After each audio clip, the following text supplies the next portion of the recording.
got some motherfucking design on right now. Bring it down, bring it down, bring it down. I got 3 whole thoughts to the Assalamualaikum warahmatullahi wabarakatuh. Perkenalkan, nama saya Arif Saputra, NIM 235420100014. Program studi Pertanian Agribisnis. Baiklah, di sini saya akan menjawab ujian akhir semester mata kuliah Pendidikan Agama Islam. Soal yang pertama yaitu Al-Quran mengajarkan bahwa setiap muslim dan non-muslim harus menjalin persaudaraan. Jelaskan dan sertakan dalil ayat Al-Quran yang mengatur persaudaraan dengan sesama muslim, dan jelaskan juga sertakan dalil ayat Al-Quran yang mengatur persaudaraan dengan non-muslim. Yang pertama, Al-Quran mengajarkan persaudaraan antara sesama muslim dalam surah Al-Hujurat ayat ke-10 yang berbunyi, Bismillahirrahmanirrahim.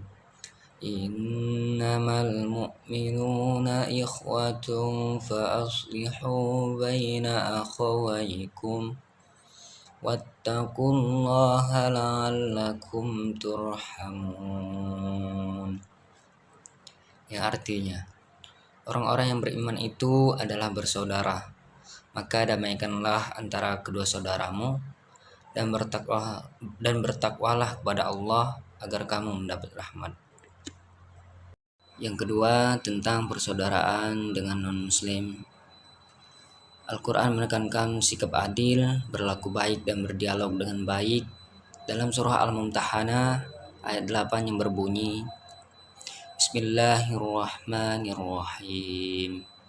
La yanhakumullahu 'anil ladzina lam yuqatilukum fid din wa lam yukhrijukum min diyarikum an tabarruhum wa tuqsitu ilaihim innallaha yuhibbul muqsitin. Yang artinya, Allah tidak melarang kamu berbuat baik dan berlaku adil terhadap orang-orang yang tidak memerangimu dalam urusan agama dan tidak mengusir kamu dari negerimu. Soal yang kedua, jelaskan prinsip-prinsip. Yang pertama, prinsip persatuan dan persaudaraan.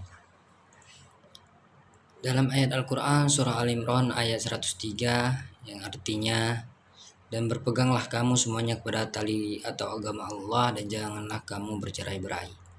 Yang kedua, prinsip persamaan. Dalam ayat Al-Quran surah An-Nisa ayat 1, Hai manusia, bertakwalah kepada Tuhanmu yang telah menciptakan kamu dari diri yang satu, dan daripadanya Allah menciptakan istrinya, dan daripada keduanya Allah berkembangbiakkan laki-laki dan perempuan yang banyak. Bertakwalah kepada Allah yang dengan mempergunakan namanya kamu saling meminta satu sama lain, dan peliharalah hubungan silaturahim. Sesungguhnya Allah selalu menjaga dan mengawasi kamu.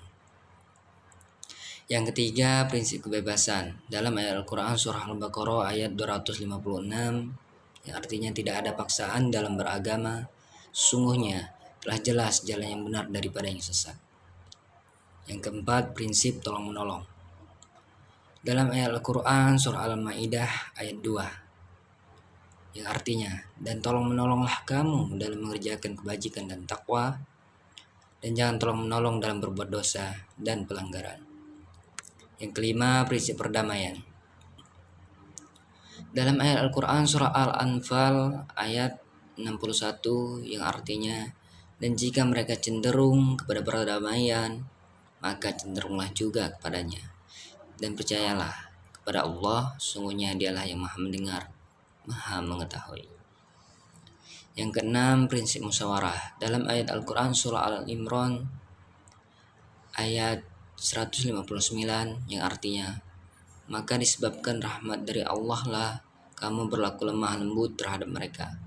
Sekiranya kamu bersikap keras lagi berhati kasar, tentulah mereka menjauhkan diri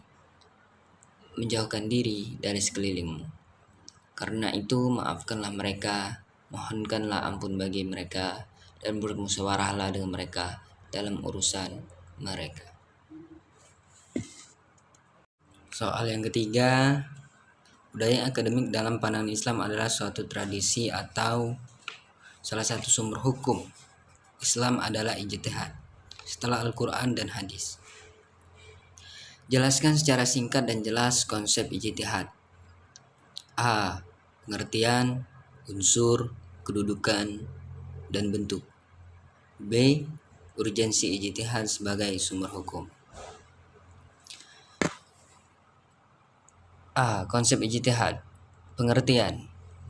Ijtihad merupakan upaya pemikiran dan interpretasi yang dilakukan oleh seorang mujtahid atau ahli hukum Islam untuk menghasilkan pendapat hukum Islam dalam menghadapi masalah-masalah baru. Unsur. Terdiri dari niat, kemampuan pemahaman, dan referensi hukum Islam. Kedudukan. Ijtihad memiliki kedudukan penting dalam mengembangkan hukum Islam dan menyesuaikannya dengan perubahan zaman. Dan bentuk. Ada dua bentuk ijtihad, yaitu ijtihad al-raj berdasarkan nalar dan analisis, dan ijtihad al-naql berdasarkan teks Al-Quran dan hadis. B. Urgensi ijtihad. Sebagai sumber hukum, ijtihad sangat penting karena mencakup aspek kehidupan yang tidak tertuang secara rinci dalam teks-teks klasik. Menghadapi perkembangan sosial, teknologi, dan moral, ijtihad memungkinkan penyesuaian hukum Islam dengan kebutuhan kontemporer, memberikan solusi bagi masalah-masalah baru yang tidak secara langsung diatur oleh Al-Quran atau hadis, menunjukkan keluasan dan keberlanjutan Islam sebagai agama yang relevan dalam berbagai konteks zaman.